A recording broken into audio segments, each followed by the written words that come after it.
क्या तुम्हारा मन कभी शांत होता है? रात भर पलट पलट के सोने की कोशिश, पर सो नहीं पाते। काम के बीच में अचानक कुछ रैंडम सोच आ जाती है और तुम्हारा फोकस टूट जाता है। मन चंचल है, सोच रुकती नहीं। जिंदगी का एक बड़ा हिस्सा बस दिमाग के शोर में निकल जाता है। इसे हम कहते हैं मंकी माइंड।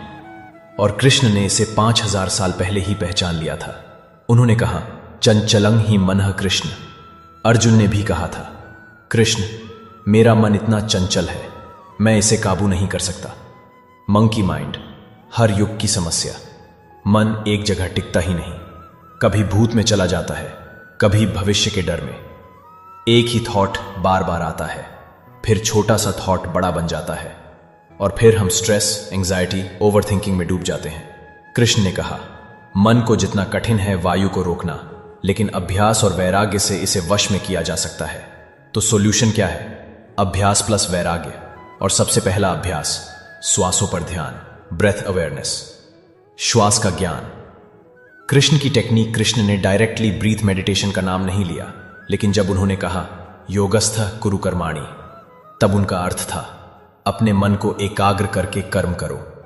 और मन को एकाग्र करने का सरल और प्राचीन तरीका है अपनी सांसों पर ध्यान देना।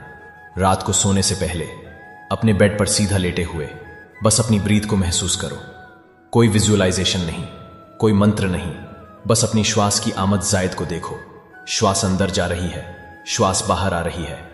जितना ज्यादा तुम ब्रीथ पर ध्यान दोगे, उतना ही तुम्हारा मंकी माइंड शांत होता जाएगा, सोच कम होती जाएगी और एक प्राकृतिक नींद तुम्हें ले जाएगी सुकून में। Why does it work? Krishna ने कहा, समानम काले च प्राणे। अपनी प्राण, लाइफ एनर्जी को समान रखना ही सच्चा योग है। जब तुम्हारी श्वास स्टेबल होती है, तब तुम्हारा मन भी स्टेबल हो जाता है। इसलिए डीप ब्रीदिंग या ब्रीथ ऑब्जर्वेशन एक आध्यात्मिक क्रिया है जो तुम्हें तुम्हारे असली रूप से जोड़ती है।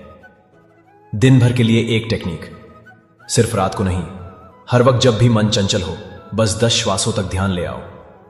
कोई भी सिचुएशन हो, गुस्सा, चिंता, डिस्ट्रैक्शन, बस रुक जाओ और श्वास लो और छोड़ो। तुम देखोगे 10 ब्रीथ्स के बाद जो क्लैरिटी आती है वो पूरा दिन नहीं ला पाता। ये एक टेक्निक नहीं, ये कृष्णा कॉन्शियसनेस का पहला कदम है। ये अध्यात्म है, एस्केप नहीं। लोग कहते हैं मेडिटेशन टाइम वेस्ट है, लेकिन कृष्ण कहते हैं मन को जीतना ही असली विजय है। तुम दुनिया जीत लो, लेकिन अगर तुम अपना मन नहीं जीत पाए तो जिंदगी सिर्फ रिएक्शन बन जाती है, एक्शन नहीं। जब मन शांत होता है, तब हर डिसीजन, हर कर्म शुद्ध